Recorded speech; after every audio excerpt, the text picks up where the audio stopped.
London, 1965. The city was reborn. The war was over, the smoke had cleared, and a new era was pulsing through its veins. The Beatles were on the radio. Carnaby Street was the heart of cool. Neon lights flickered over Soho's late-night clubs, where jazz played, champagne flowed, and the future felt bright. But if you knew where to look, if you slipped past the velvet ropes and into the back rooms of pubs like Mr. Smith's in Catford or the Blind Beggar in Whitechapel, you'd find a different London. A darker one. A city where power wasn't won with votes or money, but with silence, with fear, with a single bullet in the dark. This was the real underworld of 1960s London. Not the swinging 60s. The under 60s.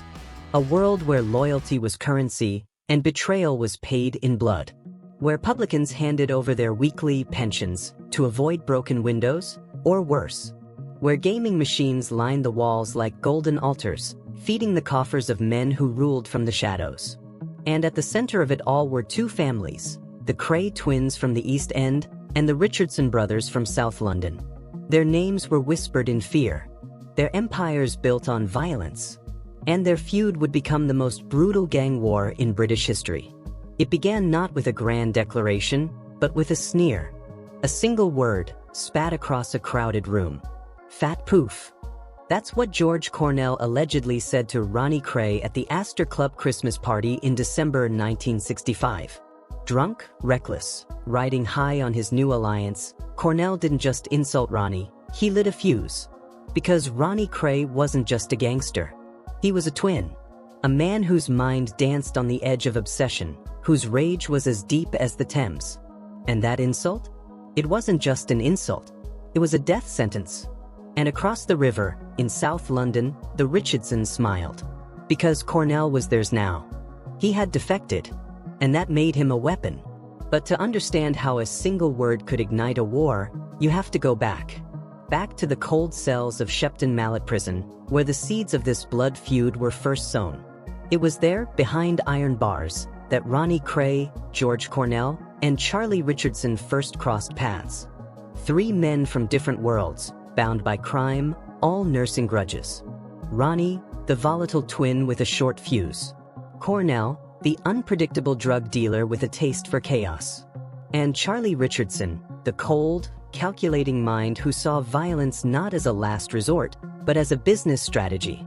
Charlie and his younger brother Eddie weren't born into power. They were forged in it.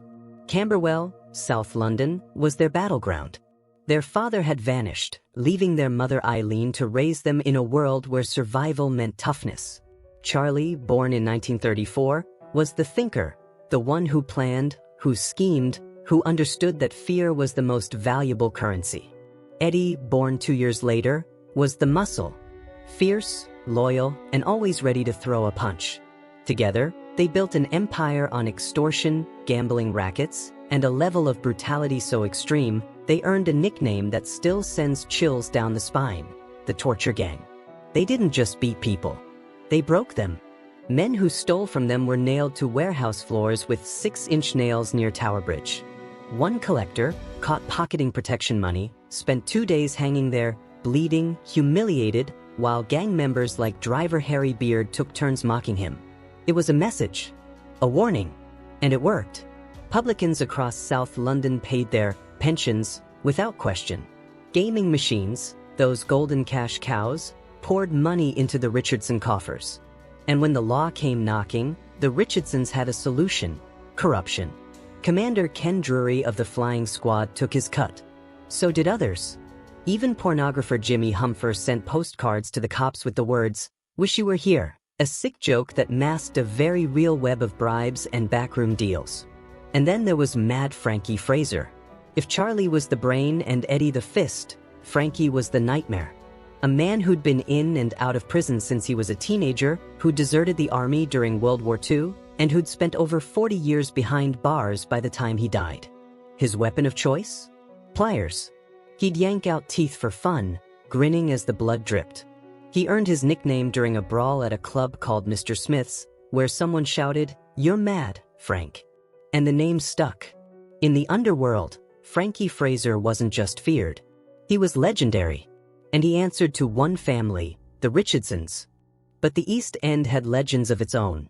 Reggie and Ronnie Cray, identical twins, born in 1933, mirror images with opposite souls.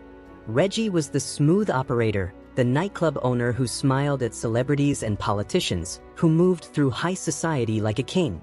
Ronnie was the storm, unstable, unpredictable, and always one step from violence.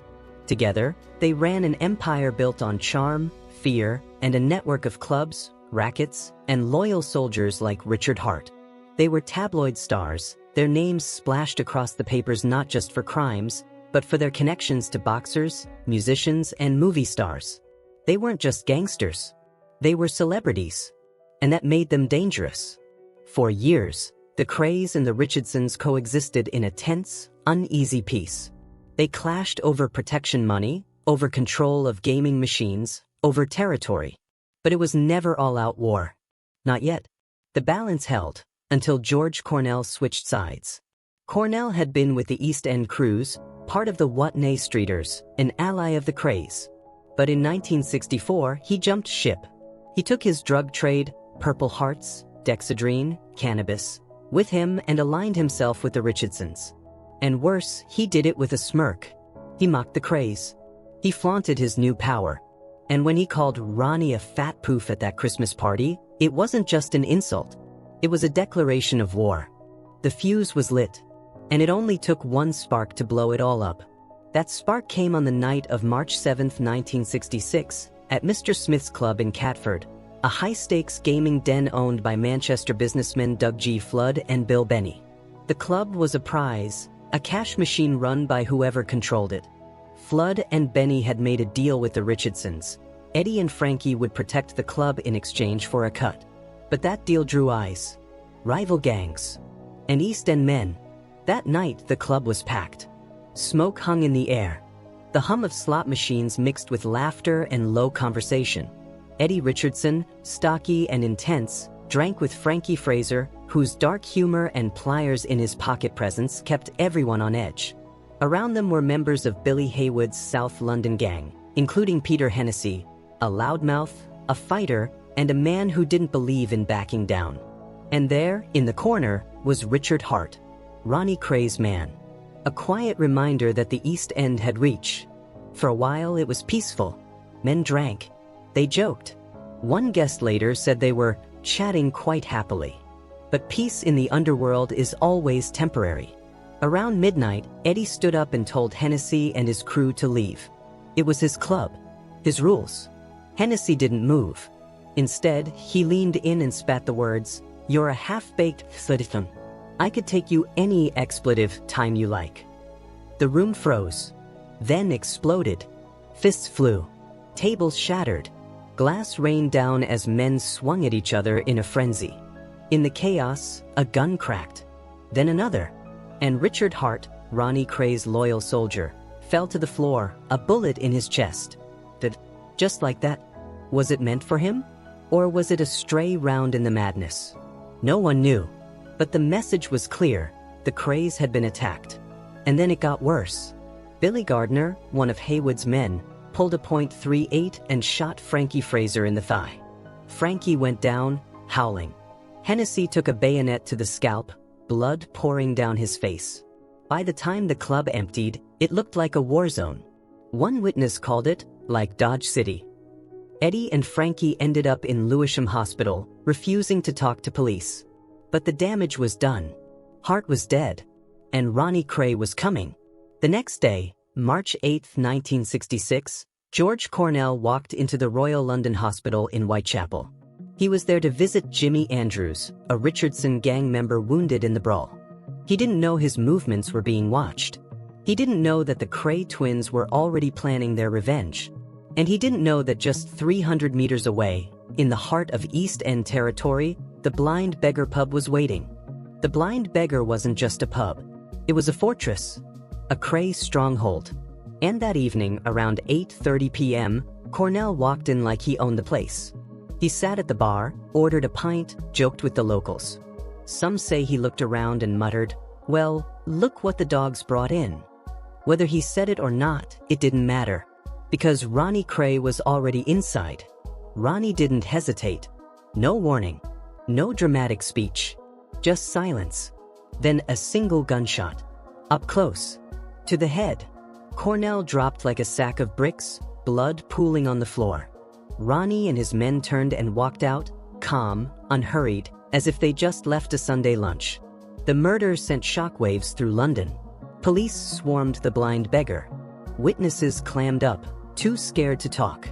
But the investigation grew. And for the Richardsons, it was a devastating blow. Cornell wasn't just a drug dealer. He was a key player, a fearless enforcer. His death left a hole in their operation. And with the Mr. Smith's brawl already drawing heat, the law was closing in. But the real downfall came from within. In July 1965, a victim, beaten, bruised, forced to mop up his own blood with his underwear, finally spoke to the police. It was the first crack in the Richardson armor. But the fatal blow came from Johnny Bradbury, a gang member convicted of murder in South Africa. Allegedly on Charlie Richardson's orders, Bradbury faced the gallows. So he made a deal. He turned Queen's evidence. He spilled everything. Crimes. Locations. And he wasn't alone. Other victims, offered immunity, came forward. Some were smuggled to South Africa, Spain, Majorca, given new identities to protect them. The police, led by Inspector Gerald MacArthur and his special CD squad, moved fast. On July 30, 1966, the same day England won the World Cup, raids swept across South London. The entire Richardson gang was rounded up. Charlie was arrested for grievous bodily harm, Eddie for fraud. And in April 1967, the torture trial began at the Old Bailey. The courtroom was a horror show. Victims described teeth being pulled with pliers, men nailed to floors, electric shocks. The press called it the trial of the torturers. Charlie Richardson, the mastermind, was sentenced to 25 years. Eddie got an additional 10. The empire was over. But Charlie wasn't done. In 1980, he escaped from an open prison. For nearly a year, he was on the run. And in one of the most bizarre chapters of British crime history, he dressed as Santa Claus, handing out presents to children, trying to win public sympathy. He gave interviews. He drank in pubs with ex-cops. He even fled to Paris. But it ended in Earl's Court, arrested after leaving a sex shop tied to his family. He was finally released in 1984. Eddie's story was darker. In 1990, he was convicted in a £70 million drug heist. Sentenced to 35 years, he served 12. The brothers never reconciled. Eddie accused Charlie of shady deals in prison. The bond was broken. Charlie died in 2012, peritonitis, emphysema from years of smoking. Frankie Fraser died in 2014, his life a testament to violence and survival. And the Cray Twins? They didn't escape either. Cornell's murder brought the spotlight crashing down on them. In May 1968, a massive operation led to their arrest. In 1969, they were convicted of multiple murders, including Cornell's, and sentenced to life. The empire was gone. The era of the celebrity gangster was over. But their legacy? That lives on. The White Horse pub in Upton, Norfolk, once a Richardson bolt hole, built with laundered cash, still stands. Its walls lined with photos of the gang, frozen in time. A quiet monument to power that burned too bright, too fast. And the stories? They've become legend. Ronnie Cray's cold-blooded shot in the Blind Beggar. Frankie Fraser's pliers. Charlie Richardson's Santa escape. These aren't just crimes. They're dark folklore of a London that no longer exists, but still haunts the streets. Because the truth is, this wasn't just a gang war. It was a tragedy. A story of men who built empires on blood, only to be destroyed by it. The Richardsons, the Crays, they weren't heroes. They weren't even anti-heroes. They were men who believed power was eternal. That fear could last forever. But it can't. The law caught up. Time moved on. And the underworld changed. The flamboyant, violent gangsters of the 60s were replaced by quieter, colder networks. More organized, harder to catch. The age of the celebrity gangster faded into history. Yet, in the dim light of a Soho pub or the quiet corner of a London archive, the names still echo. Richardson, Cornell, Fraser, men who ruled the night, men who burned the city, and men who proved one unshakable truth: power built on blood will always fall. But its shadow? That lingers. Forever. If you've just uncovered the dark secrets of London's most feared gangland empires, and your pulse still races from the blood-soaked streets of the 1960s underworld, then you belong in the world of forgotten crimes empires. This is where legend meets truth, where power built on bullets, betrayal, and broken bodies is unearthed from the shadows. The Cray Twins, the Richardsons, the clubs, the crimes, the cover-ups. No story is too buried, no name too infamous. If you crave more untold tales of rise, rage, and ruin, of empires forged in fire and destroyed by their own cruelty, then hit that subscribe button now. Join a growing legion of true crime explorers who aren't satisfied with headlines. They want the hidden history. Like this video? Smash the like button. Share it with someone who thinks they know crime. And turn on the bell, because the next empire we expose could be the most dangerous one yet. This is Forgotten Crimes Empires, where the past never stays buried.